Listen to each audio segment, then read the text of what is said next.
While the pandemic has been absolutely awful for the vast majority of Americans, fact of the matter is the most profitable corporations are doing real well. If you take a look at this graph, you can see, and it's based on data from the Bureau of Economic Analysis, the profit margins for these companies are pretty massive. So the margin is the percentage of how much money they have after they expense out all their other costs. And without going into all the details, it's safe to say that business is sitting on a massive pile of cash right now.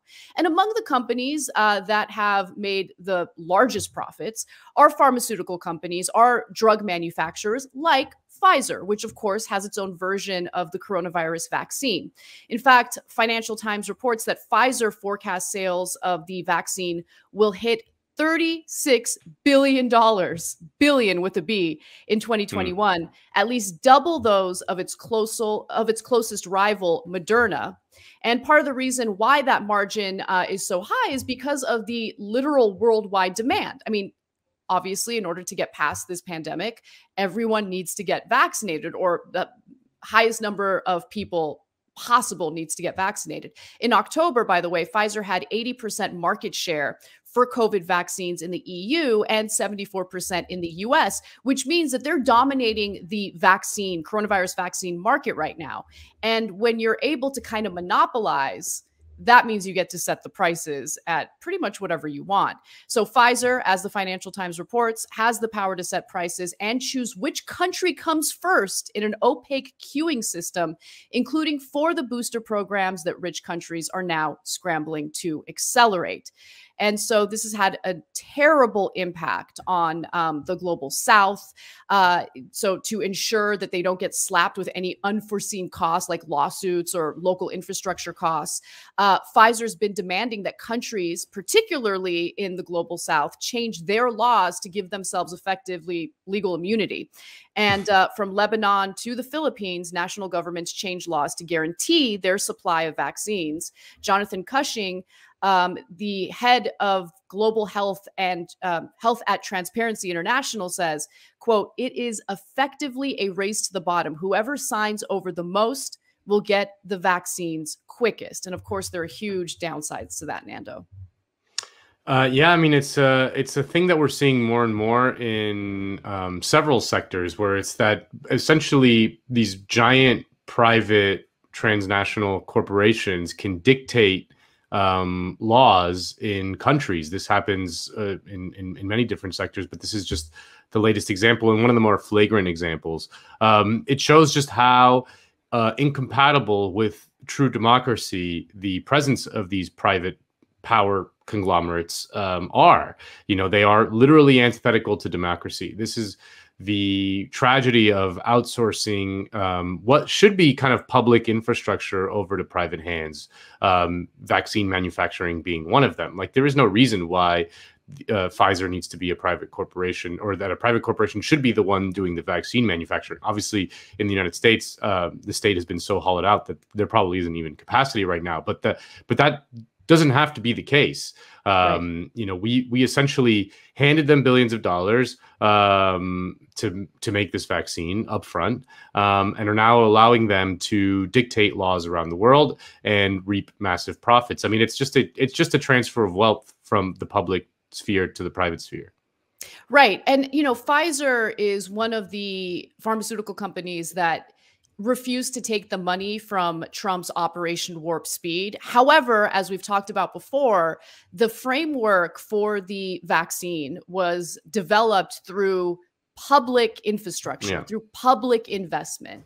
And so part of the reason why they didn't take the money from Operation Warp Speed is because they wanted to be able to roll out the vaccine with less strings attached. And to be sure, they've kind of been able to do that. So in addition to bumping down poor countries in the vaccine queue for like not being able to pay, their access to the vaccine is also being conditioned on legal changes. And that's a big problem because the global south is in fact in desperate need. And by the way, if you happen to live in the United States or another wealthy, developed country, in order to get past the pandemic, we need everyone to get vaccinated, right? And so we don't live on, in a situation where you can kind of like isolate a country from everyone else, right? We live in Look a at the global economy. Omicron. The Omicron variant started in Africa. I think the percentage of Right. vaccination in Africa is 2%. It's not like they're all full of like woo anti-vaxxers there. They just literally can't get the vaccine. Right. 2% of Africans are vaccinated right now, or something like that. I forgot the official number. Well, And that's where luckily the for you, we Omicron have it. variant started. Oh, we do have it. Yeah. There you Yeah, go. yeah, exactly. So, exactly. So the Omicron variant, as Nando mentions, originated, well, first time we heard of it, it came out of South Africa, which is why the Biden administration has decided to implement a travel ban in that region of Africa. About 8 countries now have a travel ban, which is ridiculous. Like, the virus is already here in the United States. They've already found examples of it in San Francisco and in Los Angeles County. But going back to the vaccination rate in developed countries versus poorer countries, take a look at this graph and you'll see, a pretty stark difference, exacerbating stark inequalities in vaccine coverage. The race to vaccinate the world has been complicated by rich countries' booster programs as well. Boosting is now well underway. Israel, for instance, has already given a third dose to 44% of its population.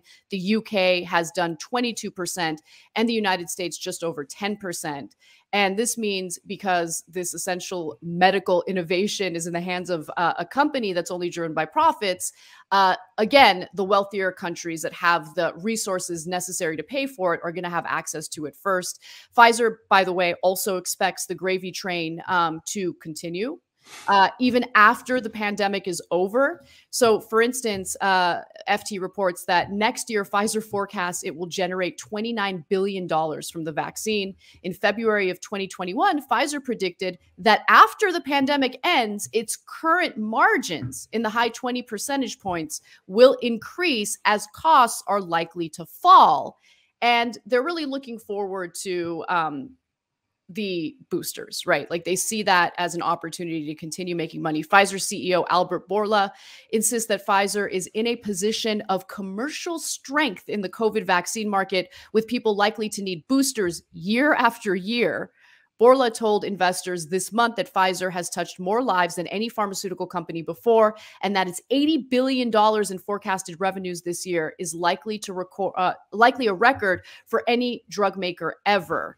And Nando, let's talk a little bit about the distrust toward pharmaceutical companies, because while the CEO of Pfizer is salivating over the idea of boosters year after year, Americans see that kind of, and not just Americans, people across the globe see that kind of statement as, well, this is just a conspiracy to keep making money for pharmaceutical companies. Yeah, and you understand where it's coming from. I mean, again, I think that the correct analysis from the point of view of the left is that it's true that Pfizer is incentivized to, dole out as many of these as possible and reap as much money from them as possible. It doesn't mean that they don't work. It just means that the distribution of them is not equitable and democratic, or in any way cost effective or anything like that. Like that, it could be.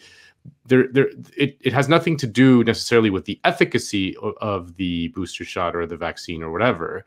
What it does have to do is with the equitable nature of the distribution. The way it's distributed now is that if you're rich, in the rich world, you get it. If in the poor world, you don't get it, until they extract all kinds of concessions from the developing world in order to give it to them. I mean, this is why, like, the Biden administration's decision, or I guess they technically decided to do it, but they're not really doing anything about it, to share Moderna's recipe with the rest of the world, and things like that, is just so disastrous. I mean, that's what a public version of the vaccine and boosters would look like. It would look like that that these results would be the formula or whatever would be published, for anyone to see, and then the countries would be allowed to develop their own versions publicly. Instead, it's being used as a way to pump up private profits. Exactly. And really, Pfizer and other pharmaceutical companies really benefit from the fact that the vaccine is distributed in an unequal way, right? Because that makes way for new variants. Variants mean possibly additional vaccines, additional boosters. And again, this is not a commentary on the efficacy of the vaccine or the boosters. They have clearly been shown to work and keep people safe and alive, which is incredibly important and awesome. But again, in order for us to really get past the pandemic, we need to get as many people across the globe vaccinated as possible. And that's not happening right now because of the profit motive, because of the privatized nature of these pharmaceutical companies. So it's, you know, it's a fascinating story. There's so much more to get into. Why not? Let's talk about some other parts. So when governments, by the way, renegotiate new rounds of vaccines in the future, it's possible that Pfizer will be charging increasingly higher prices. So remember, they've kind of monopolized the market. And so they're already kind of able to charge whatever they want, but they could increase prices in the future if they want. Pfizer has told investors that it will be able to raise the price of raise the price after COVID-19 enters an endemic phase when its spread is slower and more controlled. Analysts are cautious about assuming it will dramatically hike the price, wary that Pfizer could face more competition, but Pfizer's dominance looks increasingly secure as other vaccines are delayed or abandoned. And this situation has also put governments all over the world in a historically unique position. The pandemic has ushered in a massive expansion of state power. I mean, and look, we've seen that in regard to the vaccine, but we've also seen that in regard to other parts of daily life, right? Like the state has a lot of power in regard to making decisions about business closures, about lockdowns, telling people that they need to stay home. And so we know that the government has power to make some pretty giant decisions, certainly decisions that affect our lives, but they're unwilling to make those decisions or take any real leadership role in maybe changing this system from a privatized one to a nationalized one, to one that really serves the public interest as opposed to what investors are hoping for, which is a return on their investment. Yeah, no, it's you can, you know, when you see someone kind of being conspiratorial or skeptical of things like this, you understand why. I mean, that's what's so hard to when you're kind of caught in the middle of the culture war between both sides, and when there's one side is saying like there's nothing to see here, everything is perfect, and the other side is saying like this is just Soros trying to control me. You kind of see where it's coming from, but neither side is kind of understanding the fundamentals beneath it. And is that you're right to distrust the state and private power.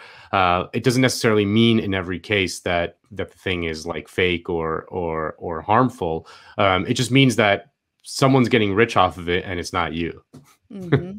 And as always, the culture war is meant to distract you from like how this system is broken and how profits always take priority over people. If you enjoyed this video from Jacobin Weekends, please hit like and subscribe. That way, you'll enjoy all of our backlog as well as all of our future content, including interviews, live streams, and clips. Thank you.